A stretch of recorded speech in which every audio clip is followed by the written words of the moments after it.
Nvidia GPUs have been here with us for as long as we can remember. But how did it all start and where did it start from? If that is something that you are interested in, then this is what we are going to talk about here. Nvidia NV1 Nvidia took off back in 1993, but the company did not have its first product until 1995, the NV1. The GPU was very innovative for its time and could handle both 2D and 3D video. Other than that, the Nvidia NV1 was used in the Sega Saturn game console.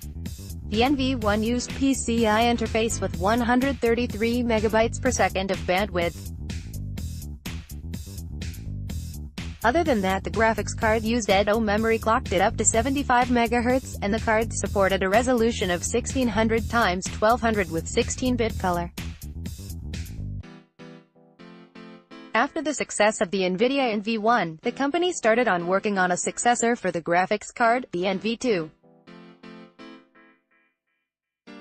There were a few disagreements with Sega, because of which Sega took a different route and the NV2 was cancelled. Nvidia NV3, Revo 128. The Nvidia NV3 came out in 1997 and turned out to be more successful than the previous Nvidia GPU. It switched from using quadrilaterals to polygon, and hence it was easier to provide support for the Revo 128 in games. While the new Nvidia GPUs could render frames much faster, the trade-off was lower image quality. So you weren't really getting the best of both worlds. It was okay though, because this was the second GPU that Nvidia had made and there was room for improvements to be made with the next generation Nvidia GPUs that would follow. The Nvidia NV3 GPUs were available in two main variants, the Revo 128 and the Revo 128ZX. The Revo 128ZX graphics cards used higher quality chips that enabled the company to increase the RAM DAC frequency. Both variants used SDRAM memory, clocked at 100 MHz over a 128-bit bus, which translated to 1.6 GB per second of bandwidth. The Revo 128ZX GPUs also came with double the amount of memory as compared to the standard version. Where the standard graphics card came with 4 MB of VRAM, the ZX variant came with 8 MB. While this might seem like very little, keep in mind that this is 1997 that we are talking about and that this was a lot of VRAM back in the day. Nvidia NV4 next year, 1998, the NV4 came out and it was very popular indeed. This graphics card was able to change the name of the game for the company in the graphics cards world. When the NV4 came out, it was the 3DFX Voodoo 2 that was the performance king, but it was expensive and needed an additional 2D card. The NV4 Nvidia GPUs did not require that because they could render both 2D and 3D. This made them budget-friendly, even if they did not provide the best performance on the market at that time. The introduction of optimizations in the form of drivers made it even more competitive against the competition. Nvidia NV5 in 1999, Nvidia launched the NV5 and this was another attempt to become the performance king. The card was able to deliver around 17% better performance as compared to the previous one, even though both cards were based on the same architecture. The NV5 came with 32 MB RAM, which was double as compared to the previous one. The transition to the 250nm process allowed for the graphics card to be clocked at 175 MHz. Nvidia's main competition was the 3DFX Voodoo 3. Both graphics cards were on par with one another, and even after a few years of competing with one another, there was no clear winner. NV10, GeForce 256 cards that came before the GeForce 256 were called graphics accelerators or video cards, but the GeForce 256 was called a GPU. Nvidia introduced some new features in this graphics card, including transform and lighting processing. This allowed the graphics card to perform calculations that were traditionally handed over to the CPU. The GeForce 256 was 5 times better at this as compared to the modern CPU at that time, the Pentium 3. The GPU used the 220nm process and was able to perform 50% better as compared to the competition. This was the first graphics card to come with 32 to 64 MB of DDR/SDRAM. The graphics card had a core clock speed of 120 MHz and the memory ran between 150 MHz and 166 MHz.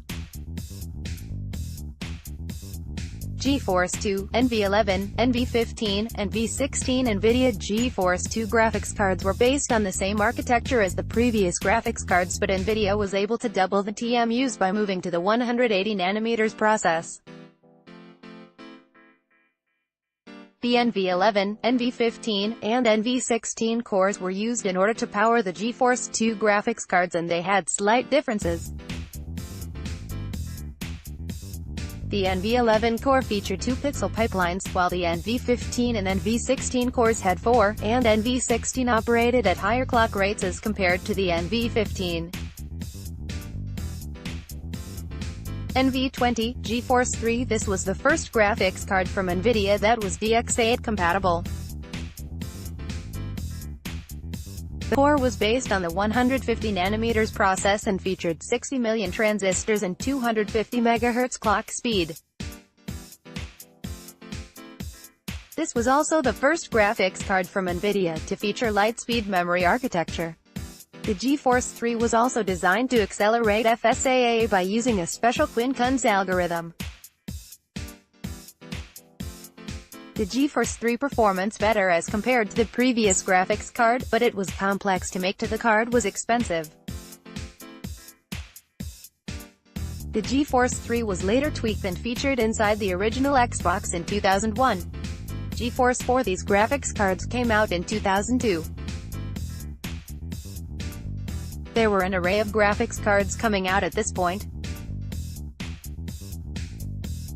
At the entry level, we had the NV17, which was an NV11 GeForce 2 but had been shrunk down using the 150nm. This made it cheaper to produce. The clock speed of the graphics card was between 250 MHz and 300 MHz. Later on, 2 revisions of the NV17 were released, the NV18 and the NV19.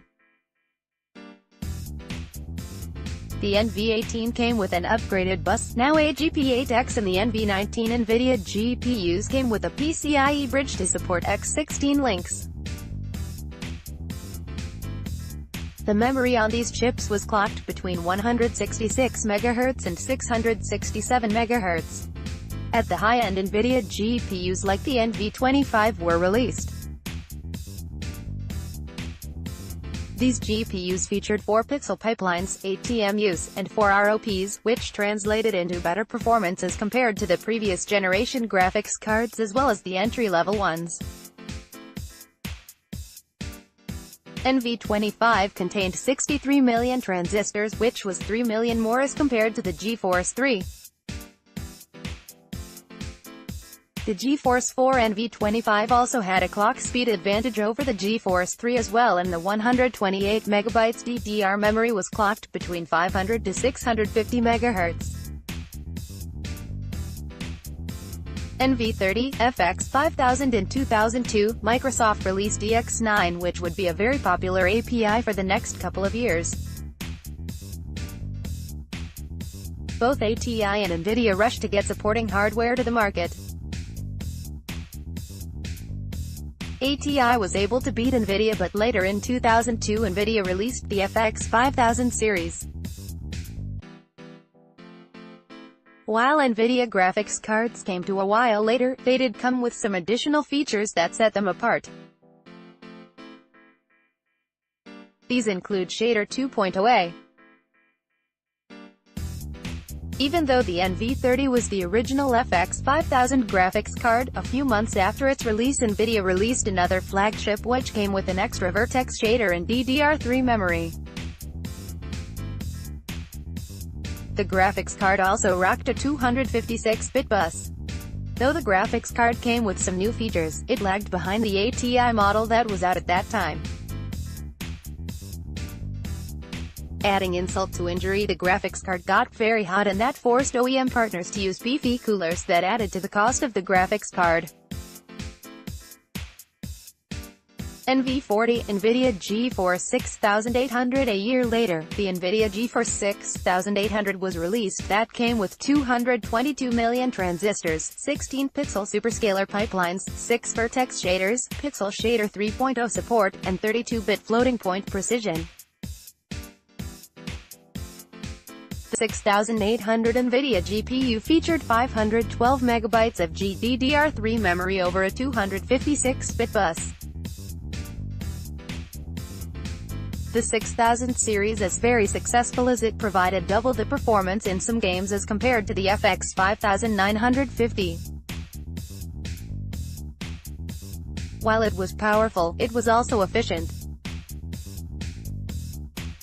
NV43, the GeForce 6600. After being successful at capturing the high-end market, Nvidia moved on to introducing mid-ranged products once again, and that is where the 6600 Nvidia GPU came into play. The NV43 came with half the resources as compared to the NV40. While it only used a 128-bit bus, it was shrunk down using the 110nm process. It did have half the resources, and that is one of the reasons why it was so inexpensive to produce. While the boost clock was 20% power as compared to the higher-end version, the energy consumption was lower as well. That is what made it a good buy. GeForce 7800 GTX. The 7800 Nvidia GPU replaced the 6800. While it was based on the same 110nm process, it did feature 24 TMUs, 8 vertex shaders, and 16 ROPs. The 256 MB of GDDR3 could be clocked to 1.2 GHz over a 256-bit bus. The core itself ran at 430 MHz. While the 7800 was already doing pretty well, Nvidia managed to improve it and later introduced the GeForce 7800 GTX 512. With a new cooler design, Nvidia was able to increase the clock speed to 550 MHz. The memory latency was also reduced and the new card featured a 512-bit bus. Memory capacity was increased to 512 MB and hence the name of the Nvidia GPUs. GeForce 8000 series. Nvidia introduced the Tesla architecture with the 8000 series. The architecture was used in multiple Nvidia GPUs including GeForce 8000, GeForce 9000, GeForce 100, GeForce 200, and GeForce 300 series of Nvidia GPUs. The flagship of the 8000 series was the 8800, which was based on the G80 GPU. The chip based on the 80nm process featured 681 million transistors. The 8800 along with the other graphics cards supported the DX10 API that was released by Microsoft back in the day. The flagship GPU came with 128 shaders clocked at 575 MHz, 768 MB of GDDR3 and 384-bit bus. TMUs were increased to 64 and ROP count went up to 24. Later on, the 8800 was replaced with the 8800 Ultra, that came with similar specifications but the core clock was higher at 612 MHz. GeForce 9000 series. The 9000 series Nvidia GPUs also used the Tesla architecture, but the chips were shrunk down using the 65nm process. This allowed the Nvidia GPUs to reach 600 to 675 MHz clock speeds while reducing the power consumption of the graphics cards. The reduced heat output and lower power consumption allowed Nvidia to release dual GPU graphics card, and it was the GeForce 9800 GX2 dual GPU that was the flagship at the time. While the GeForce 9800 GX2 dual GPU was up to 40% better in performance as compared to the 8800, the graphics card was also very expensive, and that is where it hurt Nvidia. In order to counter the price issue, Nvidia released the single GPU 9800, but it had memory issues. Soon after, the 9800 was introduced, which had higher clock speeds as compared to the previous model, but also had 1 GB of memory, which was ahead of its time. The 900 series was later rebranded to 100 series, and these were OEM exclusive cards, which meant that consumers could not buy them directly from retailers. GeForce 200 series, an improved revision of Tesla, was introduced with the 200 series Nvidia GPUs in 2008. The improvements included improved scheduler and instruction set, a wider memory interface, and an altered core ratio. The GT200 used 10 TPCs with 24 EUs and 8 TMUs each. Nvidia doubled the number of ROPs to 32 for the GT200.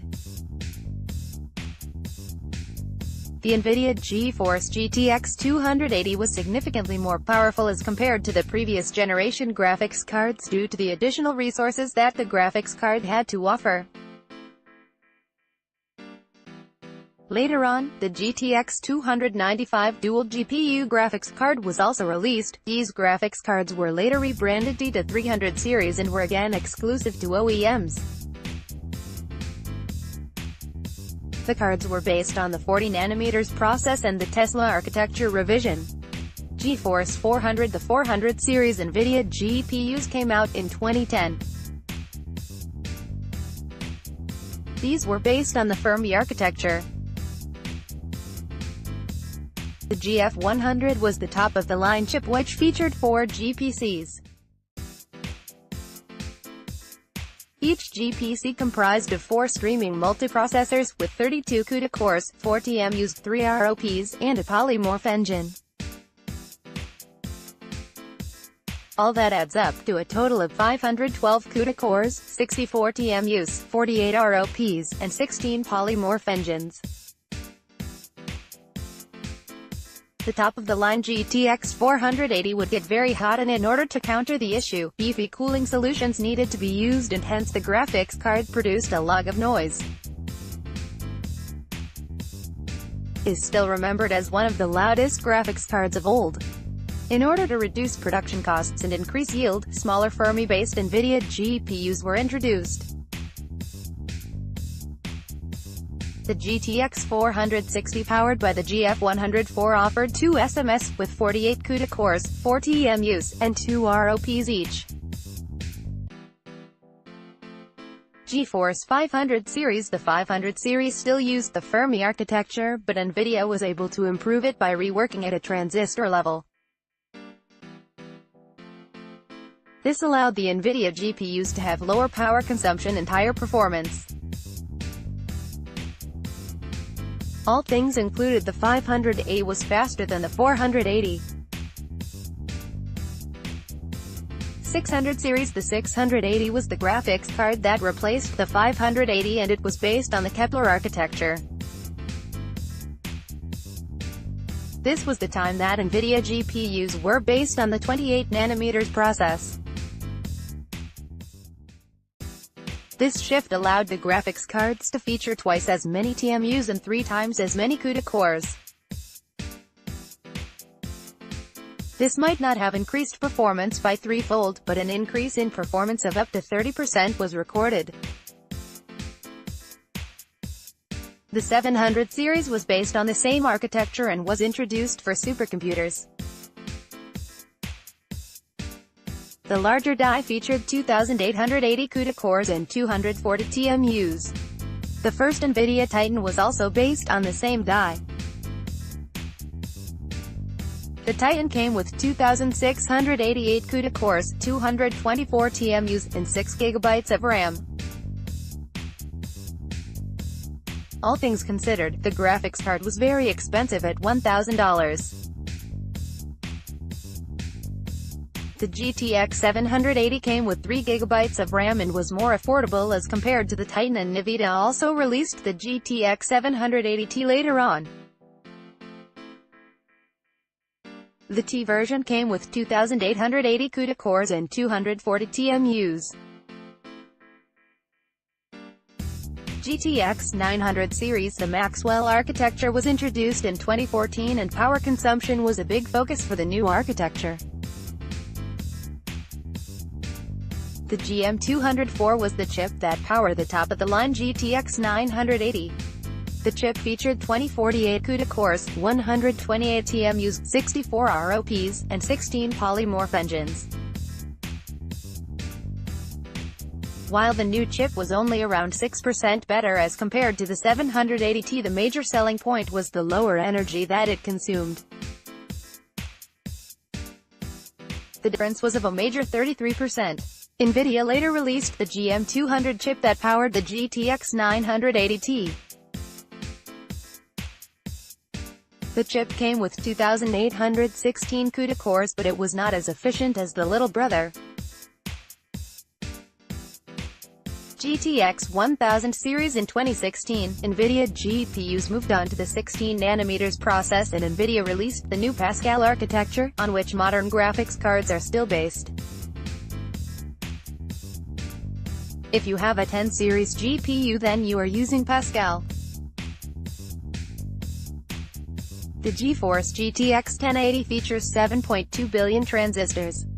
With 2,560 CUDA cores, 160 TMUs, 64 ROPs, and 20 polymorph engines. This is significantly more powerful as compared to the previous generation GTX 980.